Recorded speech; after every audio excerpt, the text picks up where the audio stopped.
Okay, censorship resistance, or censorship resistance, should I say. Very important, topical, and interesting topic. So, why is censorship resistance important? It goes to the core of what it means to be Ethereum, to be credibly neutral as a settlement layer for the Internet of Value. And if we don't have censorship resistance, we don't have credible neutrality, which means that we can't have legitimacy, which means we can't have monetary premium. And monetary premium, I've been arguing for over a year now that it's really important for the success of Ethereum as a settlement layer for the Internet of Value for basically two key reasons. Number one is that we need security, and monetary premium gives us lots and lots of economic security. And we also need economic bandwidth for DeFi, and that's also unlocked with monetary premium. Okay, so can we come up with some sort of good definition of censorship?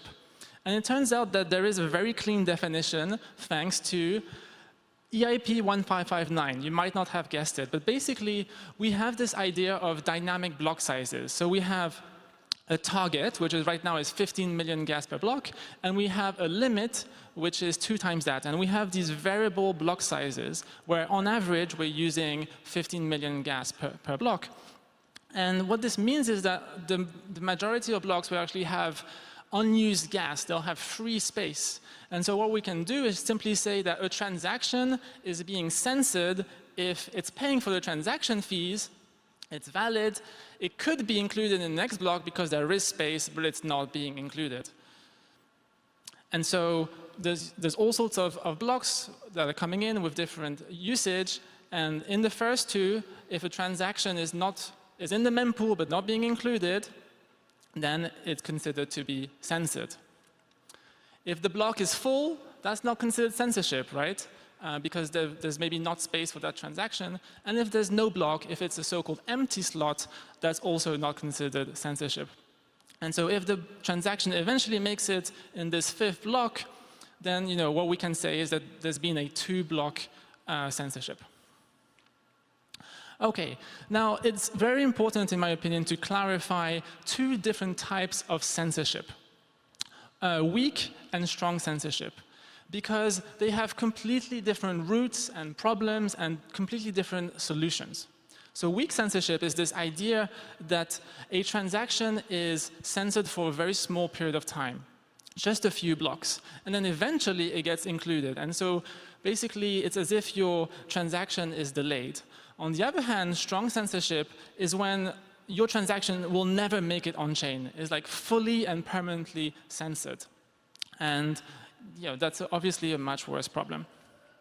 So in terms of the cause of these different types of censorship, weak censorship is caused from the block production process. There's this whole complicated pipeline with lots of different participants, so-called block builders, block proposers, relays, and on and on. And if some of these entities in the block production pipeline are censoring, then you get some form of weak censorship. On the other hand, strong censorship stems from effectively a 51% attack on the chain. The economic majority, the so-called attesters, will basically not attest to blocks that contain a specific type of transaction, thereby permanently preventing transactions from going on-chain. Now, in terms of weak censorship, we have this UX degradation for some subset of users. Like the transactions take a bit more time to go in. And so just to take an example, if 90% of blocks are censoring, then the inclusion time will grow by roughly a factor of 10x. And so instead of having a 1-slot confirmation time, which was 12 seconds, you have a 120-second time inclusion time, which is 2 minutes. Which is still, significantly faster than Bitcoin, but not great. Another problem with weak censorship is that it's a vector for so-called toxic MEV, whereby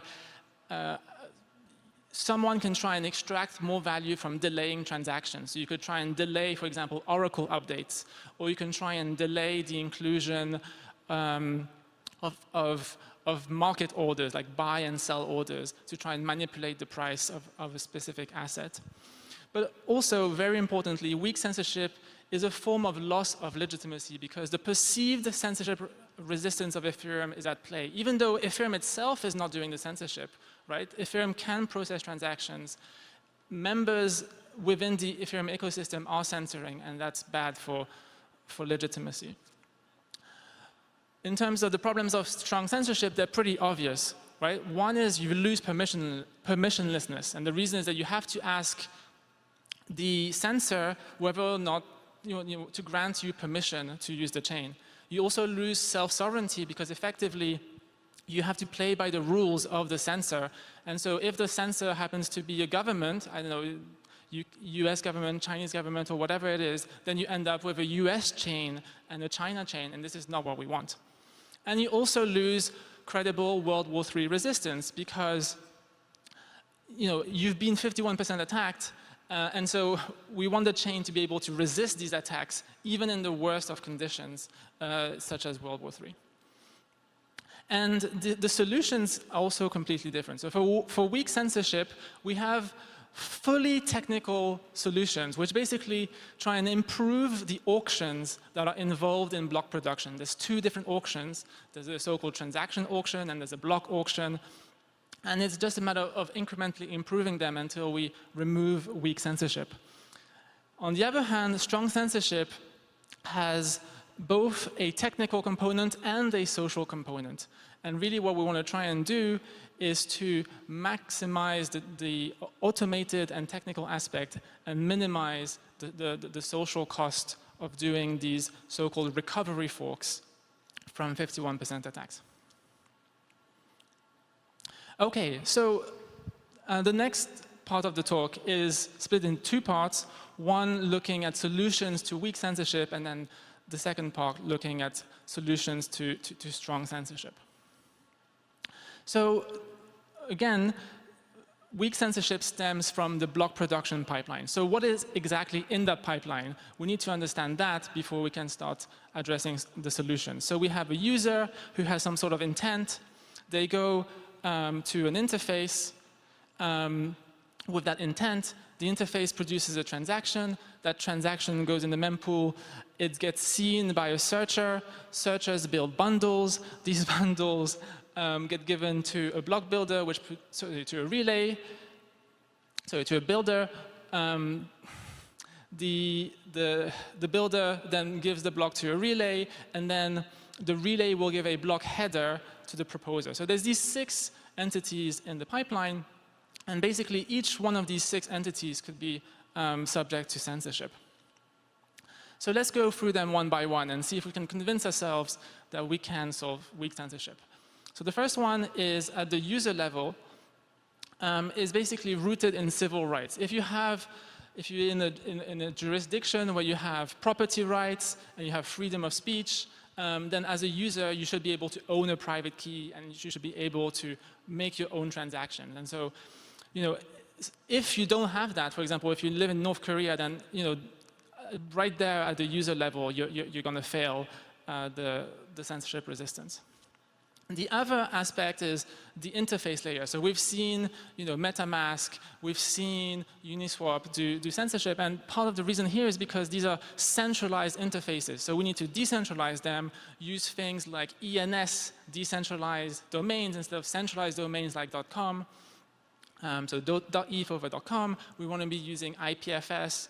We want to be using systems like the Graph, which allows you to do these queries on the blockchain in a more decentralized fashion. So that's something that we can solve. It's just a matter of doing the engineering to solve it.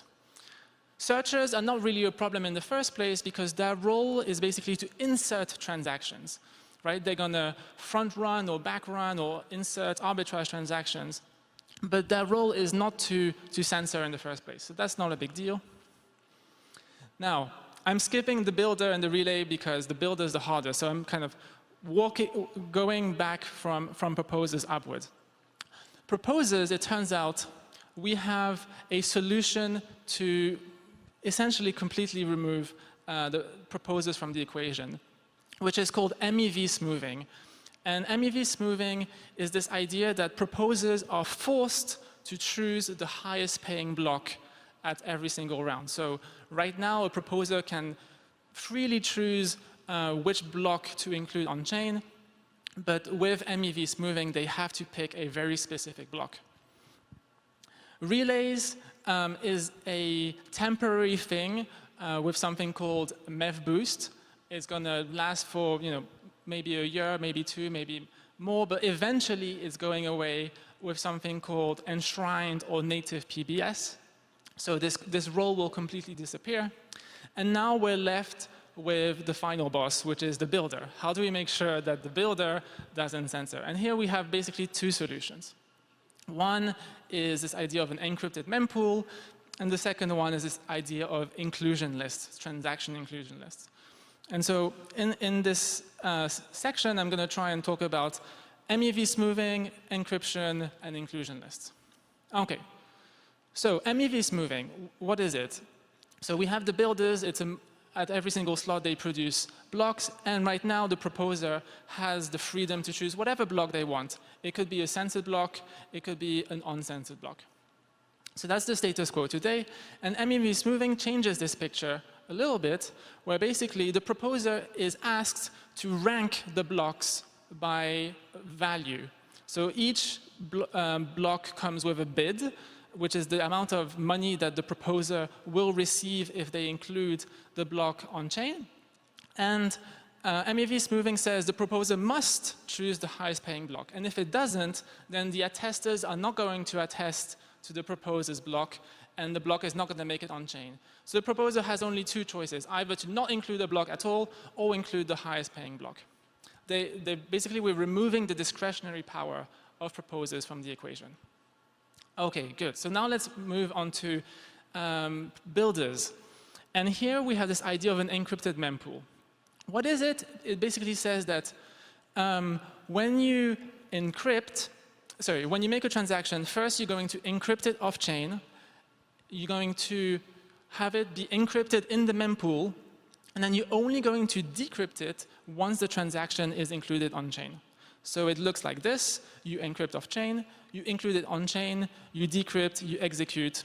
These last three steps could be done in one slot, and it happens on-chain. And you see here, we're in a position where, as a censor, I don't know what transactions I'm including on-chain because they're encrypted, and they only get decrypted after the transactions go on-chain. Now, why are encrypted mempools important? And it basically goes to the economics of being a censoring builder. So there's three types of transactions that a builder could include in the block. There's basically transactions that are a handicap to a censoring builder. And the reason is that if I'm a builder and I want to censor a specific set of transactions, I basically have to abstain from extracting the value that these transactions provide. And so I'm at a fundamental disadvantage. I have a handicap versus any other builder that is not censoring. And this is good, right? Because it's the highest paying blocks that win, and so we want these block builders that are censoring to be at an economic disadvantage. We also have neutral transactions, transactions where basically extracting the maximum amount of MEV is essentially trivial because the only MEV is the tip.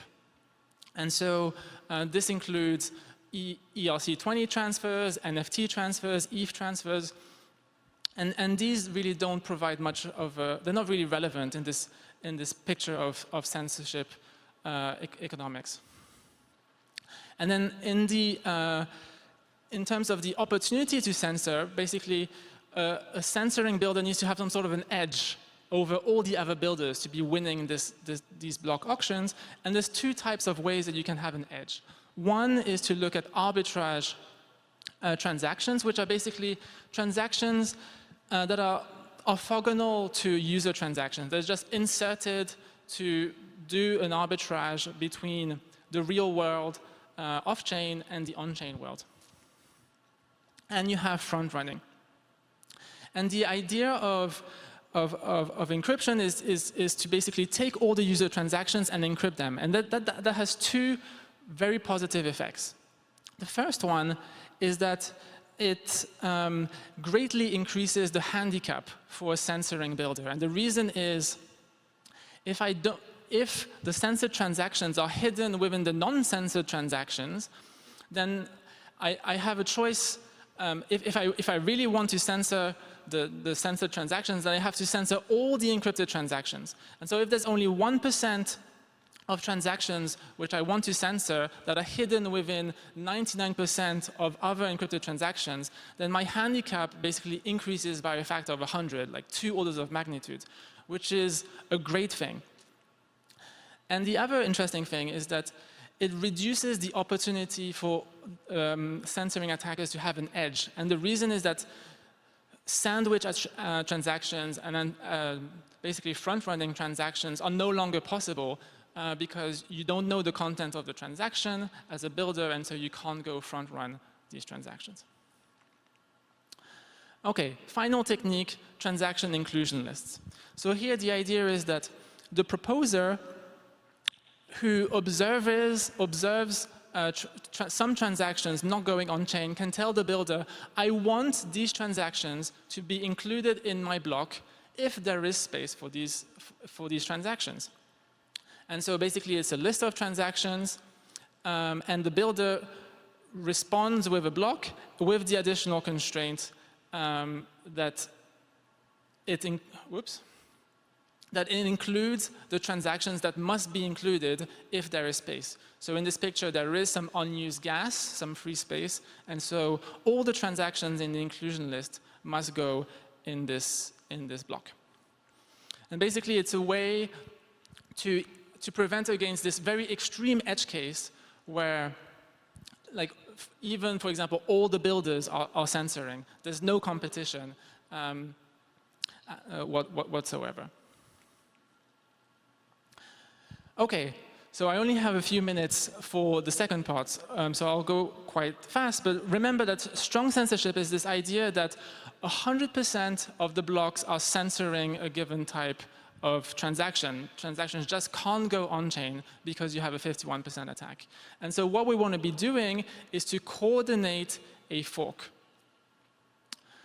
And here I kind of like these two emojis because there's a technical aspect with the fork and the knife, where we need to be forking and we need to be slashing with the knife. But there's also a social aspect, which is that as a community, we need to come together and coordinate the fork. So this is basically the recovery of 51% attacks, and there's the forking and the slashing involved. Okay, we have a choice around when we do the recovery. Do we do a soft fork or do we do a hard fork? I'm not going to go through this in detail, but basically, if you do a soft fork, you're quite constrained in what you can do because soft forks are actually a form of censorship. So it's kind of ironic, but soft forks are about censoring the censor. And so what can we censor? We can censor blocks from the attacker, we can censor attestations, and we can censor exits. And the nice thing about the soft fork is that because we're very constrained, it's much easier to come to consensus. It creates a Schelling point as to what the next steps should be because there's only so many steps that you can take. But it has disadvantages because it leads to, for example, the finality gadget stalling for many weeks and months. Same for the sync committee, and it could lead to very long exit queues. And so the advantage of hard forks is that you can do a cleanup. You can restart the system, you can kind of reboot it with a clean slate, and that includes rebooting exit, finality, and the sync committees. Okay, so let's just ignore this detail of soft versus hard fork for now. And just think about this idea of, can we try and automate the process of forking away? Right? In theory, this should be possible because full nodes or nodes in general are in control of the social consensus. And so if they can observe censorship, then really we should be able to automatically fork away from a censoring majority.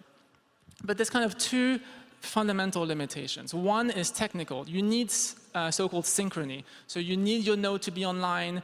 You need to be observing the mempool, right? You need to be observing transactions not getting in, and you also need relatively low latency.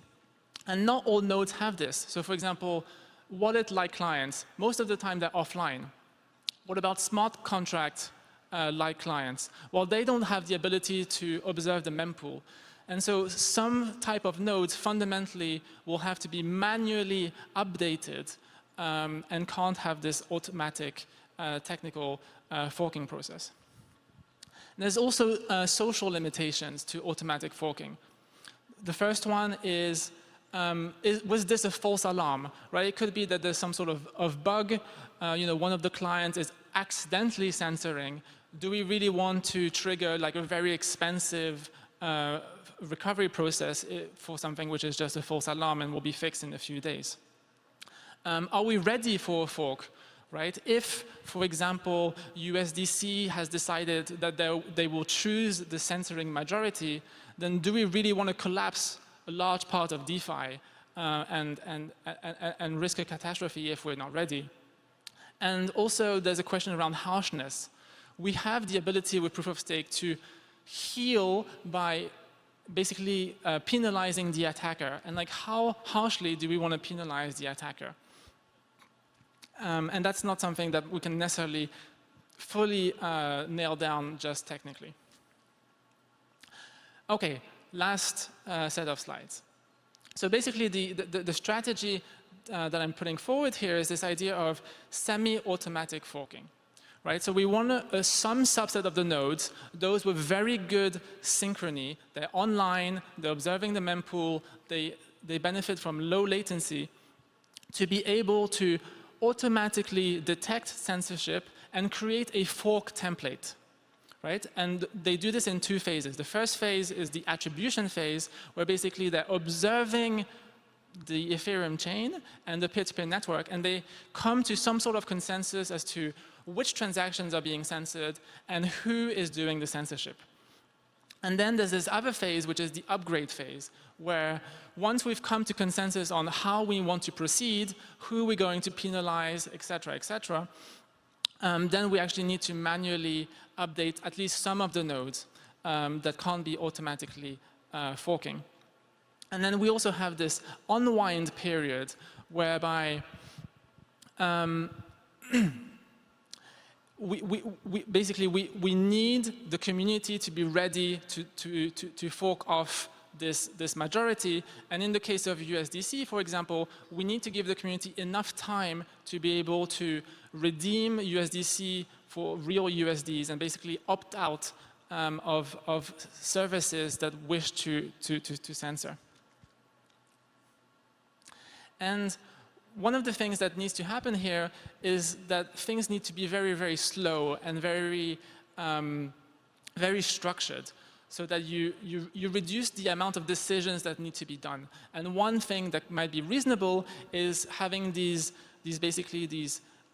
social forking points every 4 weeks.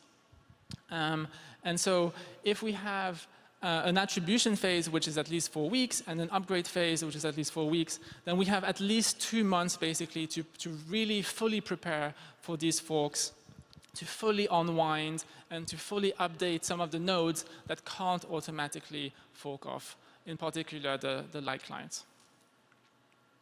And that's it.